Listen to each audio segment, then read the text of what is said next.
Chapter 6, page 47. Welcome, everyone. My name is Albert Park, and I'm from UNEP, the United Nations Environmental Program. Today, I'm going to talk to you all a bit about a serious problem affecting over 100 countries. That problem is desertification, the process by which healthy, usable land becomes arid and unusable. As you might imagine, this process does not happen overnight. It takes many years, in some cases centuries, but it can be stopped, and I'll talk about how in a moment. First of all, however, let's consider what causes desertification to happen. As you'll see on this slide, it happens for a number of reasons. It takes poor weather conditions like drought combined with poor land management to create this disastrous situation. Here's a common scenario. Let's say thousands or millions of people in a particular region or country need trees for construction purposes, for making paper, and for other uses. So, of course, forests get cut down. However, if the forests aren't replaced, soil that was held in place by the tree roots gets swept away. This top layer of soil is where plants get nutrients. So, if there's no topsoil, plants won't grow. Without plants holding the earth in place, these areas also experience more flooding, which destroys even more of the vegetation. Over time, the land continues to suffer degradation until eventually it becomes barren and desert-like.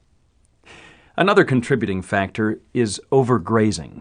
An example of this is when people settle in one place, their livestock, cattle, goats, and sheep eat food grown on the same piece of land year after year after year until the minerals in the soil are used up.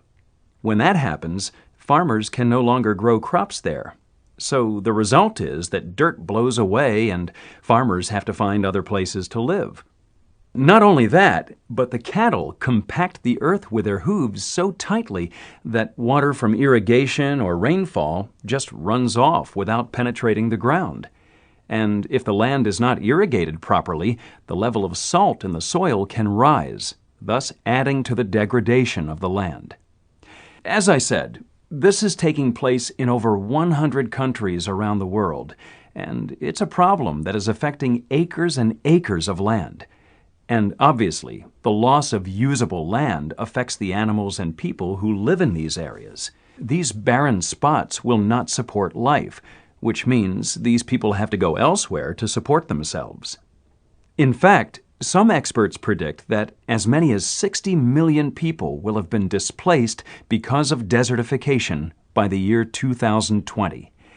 And this mass migration will, of course, put strain on the existing resources in those areas the people move to. This is exactly what's happening in parts of Africa, in Asia, and in parts of Latin and North America. So, what can be done to stop desertification from happening? Well, there are many things that people and nations are doing to stop the spread of deserts. For instance, one solution is to plant young trees where deforestation has occurred. As the trees grow, the roots will once again hold the earth in place, thus protecting it. People in some areas are planting rows of trees and building fences at the edges of deserts to act as a windbreak to stop the approach of the sand.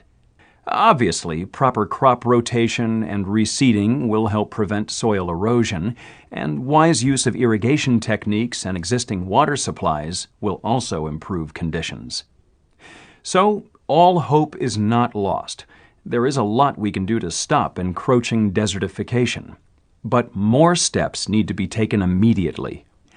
The programs in place in Africa, Asia, and elsewhere need more funding, and they need more publicity. That's one of the reasons that we're here at this conference. Now, if any of you would like to find out more about desertification and what's being done about it, there are many resources available. For instance, you could visit the UNEP website or the website for the USGS, the U.S. Geological Survey. Both sites have plenty of information. Now I'd like to open up the floor for questions and comments. Chapter 6, page 48. Listening practice. C. listening for more detail. Read through the questions and answer the ones you can.